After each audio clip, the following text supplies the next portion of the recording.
एक रील डाला था जो 100 मिलियन गया है। और लोग उसको थोड़ा नेगेटिव भी ले रहे हैं, तो क्या कहना चाहोगे आप? यार वो नजरिया है आपका, आप कैसे देखते हो। आप देख रहे हो पुलअप्स ही दिखेंगे, कुछ और देखना चाहो, डिपेंड करता है। खेसारी लाल आकांक्षा पुरी का वीडियो आपने जिम का देखा होगा, किस प्रकार अश्लीलता फैलाते हुए भोजपुरी में नजर आ रहे हैं। आकांक्षा पुरी ने इस पर जब युवाओं ने इससे सवाल किया तो बताया कि जिसका जैसा नज़रिया होता है वैसे ही वह वीडियो देखता है।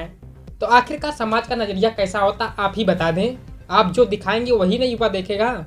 नमस्कार, मैं आदेश गुप्ता, आप देख रहे हैं आदेश भारत। आकांक्षा पुरी खेसारी लाल का जिम का वीडियो खूब ट्रोल हो रहा है और पॉपुलरिटी, सस्ती पॉपुलरिटी के लिए इन्होंने जिम पे ऐसे कारनामा दिखाया जिससे देखकर लोग शर्मा जा रहे हैं।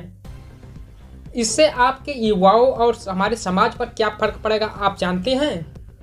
आपने तो वीडियो बना ली कुछ सस्ती पॉपुलरिटी के लिए, आपने व्यूज के चक्कर में, टीआरपी के चक्कर में वीडियो बना दिया, लेकिन समाज पर इस पर बुरा प्रभाव पड़ रहा है।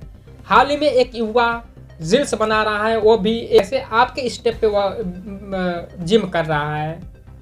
आप कहते हैं कि यह अश्लीलता कहाँ है? हमारे समाज को जिस तरह भोजपुरी कहाँ तक ले जा रही है आप देख सकते हैं। खेसारी लाल यादव उभरता हुआ चेहरा है, जो समाज उनको जानता है, पहचानता है, लेकिन इस तरह की घटिया हरकतें करेंगे कोई नहीं जानता।